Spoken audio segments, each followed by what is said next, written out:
Hello, my name is Darrell, And my name is Greg. and this is Inside the Mastermind. And you may be asking yourself, what is a mastermind group? Well, Napoleon Hill defines a mastermind as the coordination of knowledge and effort of two or more people who work toward a definite purpose in the spirit of harmony. And here at Inside the Mastermind, we focus on my five main areas of life, which are mentally, physically, spiritually, financially, and socially. And we are here to actually improve these areas in our own lives, as well as help you, the viewers, is just influence you to actually do the same thing and create a life of meaning, abundance, and greatness. That's right. And in this episode, we're going to try and talk a little bit more about just stock market basics there for um I'm not an expert in the stock market, although I was FINRA licensed, no longer am I. But and I don't think that Greg will consider himself a stock market expert either, but we're just going to talk about basics today there.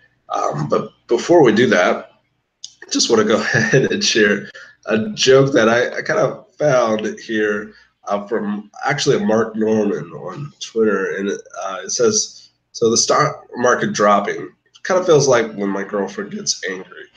I know there's a reason, but I'm still completely clueless, and I've heard if I spend money, things will get better." So that's just a quick joke there. But yeah, I wanted to talk a little bit about the stock market. It's kind of, to some, it seems like a little bit of a a, a very just strange thing to those who are not familiar with the industry.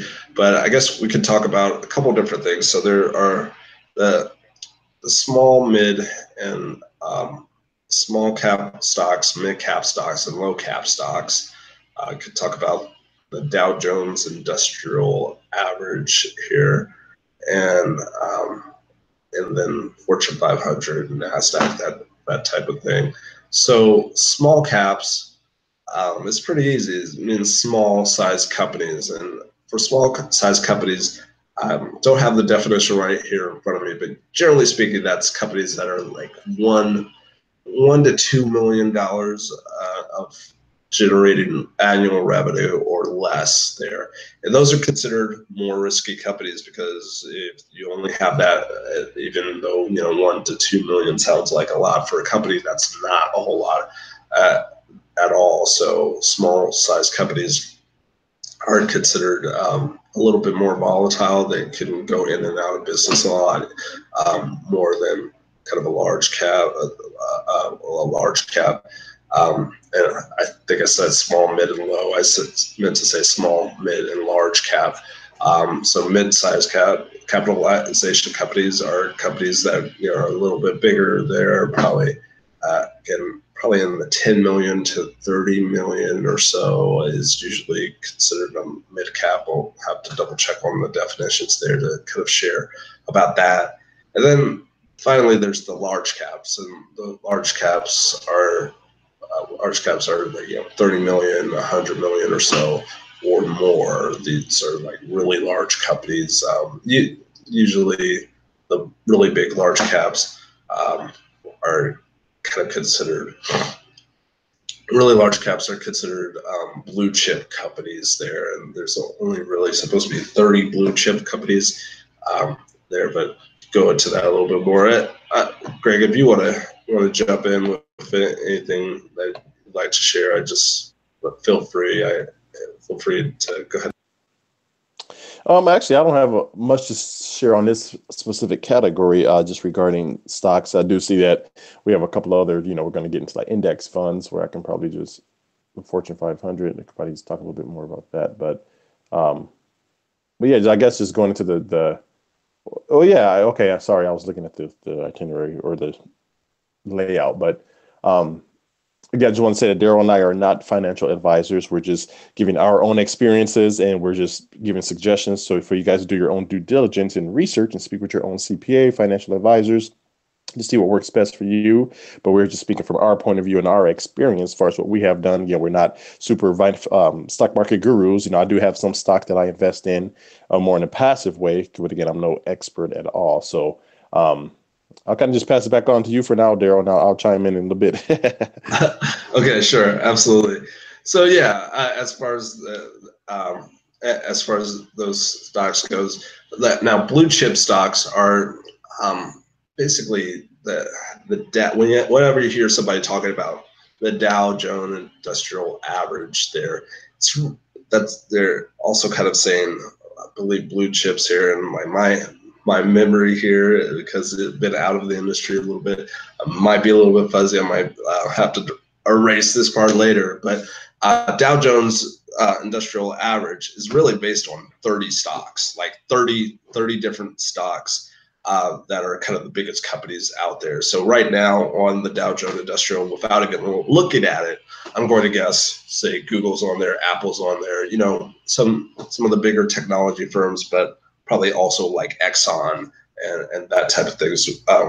Those are the 30 largest companies that are most heavily invested by stock brokers, stock firms, that type of thing. Those that are most widely held comprise of either the blue chips, or whenever you hear blue chips or Dow Jones Industrial Average, it's kind of talking about the same thing. And sorry, I just kind of want to add on there, as far as for people who have no idea anything regarding the stock market, just when we do refer to a blue chip stock, it typically refers to stocks that are companies that are well established. They've been around for many years. They're typically in the billions. I mean, maybe some that's high hundreds of millions, but they're well known. The companies that are doing very well in the billions of dollars, that are not going anywhere soon. So that's typically like a blue chip type of stock, like a real solid company you could predict is going to be here for many, many more years to come.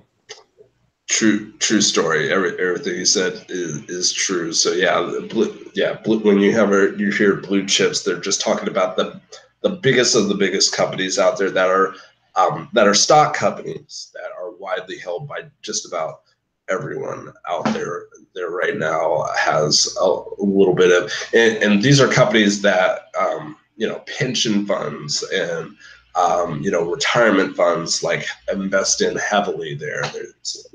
And when you're talking about index funds, if you ever invest in a blue chip index fund or a Dow Jones index fund or that type of thing, basically you're buying a little portion of all those individual companies that are in there. And I guess that's kind of a good way to segue into index funds there, which I could talk a little bit about that. If you want to jump in, Greg, feel free. But an index fund is essentially a fund that takes a look at the particular index that you're looking at. So you could call the Dow Jones Industrial an index there. I think that's what's usually in the news, but it's so small. A better index to kind of go by is actually top tier financial advisor. I'm not going to say this is the better index or that's the better index, but there's NASDAQ funds there. There's Spider funds there. There's NASDAQ is an index as well. There's the New York Stock Exchange is an index. Those are NASDAQ, New York Stock Exchange. They're all kind of indexes that take a look. But Greg, go ahead, jump in. I'm talking a little bit long here. Oh, so totally fine with me. But so index funds typically, since I started investing in the stock market, I started to read a lot of books, listen to a lot of Warren Buffett interviews, because he's a billionaire and just investing in stocks for the most part. And he always says, follow the index. That's his biggest advice, is follow the index. Don't invest necessarily in individual stocks, because a lot of people, when they do that, they do more of an emotional investments where, hey, well, I'll buy a lot of Coke, so I'm just going to invest in Coke. Or, hey, I have this good washing machine in Samsung, I'm just going to invest in that stock because I have this good washing machine, which, I mean, you may can do good doing that, but you always want to just do your due diligence, do research, and base your opinions off of numbers and hard evidence versus just emotion. So the Yeah, because I do invest myself in ETFs, which are electronic traded funds, which are pretty much they follow the index, and they're think of it as far as like a group of stocks that are all grouped together and bunched together into one package, to where instead of let's say if I do want some Coca-Cola and Samsung, this one has Coca-Cola, Samsung, maybe Apple, maybe General Electric, have all these stocks into one. It's pretty much the same thing as a mutual fund, but I did actually write a blog about a year ago. It's called ETFs versus mutual funds, and with that blog that's when I really first started learning about the stock market.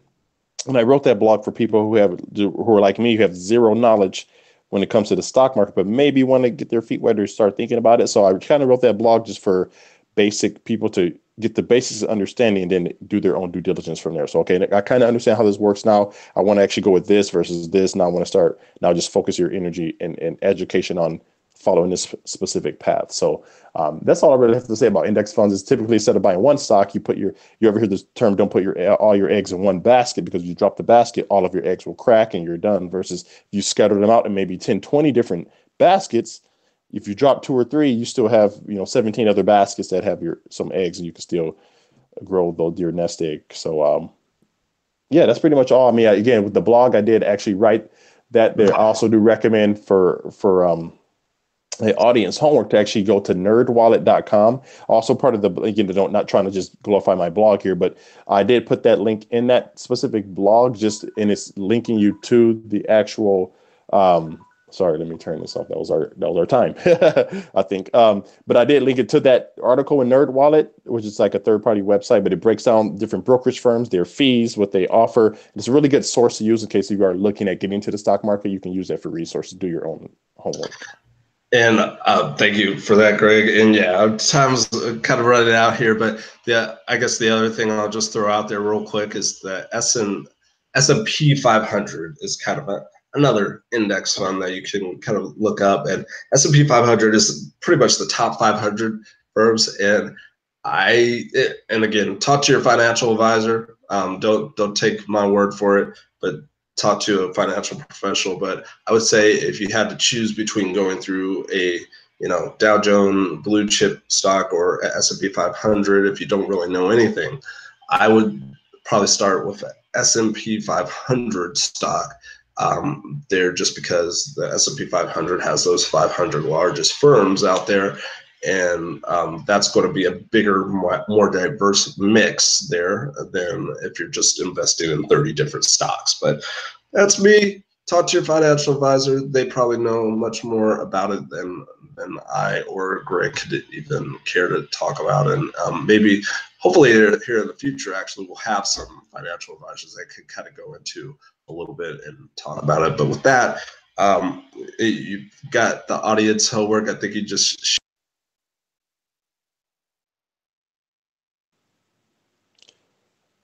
Actually, I can't hear you anymore. Oh, I said, do you have a quote or anything that you'd like to share before we jump off? Sorry. Yeah. Okay. So, prior to doing that, just kind of to piggyback off of the S&P 500, that's typically, in case you guys don't know what S&P stands for, Standard and Poor's. That's the name, and it tracks 500 the most biggest companies out there. And actually, if you do look into stocks, you might want to look into some. Again, this is all up to you, but check with your financial advisor. We're looking to some Vanguard stocks, which follow the S&P 500, which is like VTI. I actually have that myself, or VOO, which is another Vanguard stock. There's also Vanguard Admiral funds, but you have to have at least $10,000 to invest in that. But it should be tracks the S&P 500 and it gives you a good return on your money. But again, check with your people on that. So yeah, the quote of the day is actually from Warren Buffett himself. And it could be paraphrased. I just did this off of memory. He says, if you're not making money while you're sleeping, then you are doing it wrong. Great quote. Absolutely. With that, I'll just say, if you are looking for some inspiration, motivation, that type of thing, Greg already kind of mentioned it. We'll share it in the description, but check out Greg's blog, planetgreensin.com. So definitely check that out. Thanks, Darrell. And if you guys are looking to actually join this mastermind group, definitely connect with Darrell. He will have his information in the description below. You would click on the link, fill out your information, kind of like an application. He'll connect with you to let you know what the next step is and qualifications and all that good jazz, and see if you can actually join us on this show to be part of this Inside the Mastermind. And with that, if you enjoyed this episode, please go ahead and share it with friends, or go ahead and subscribe, or both. If you did not enjoy it, go ahead and reach out to us and give us feedback on how we can improve this episode. With that, thank you so much for joining Inside the Mastermind. Have a great week or weekend. All right, bye, guys. Bye.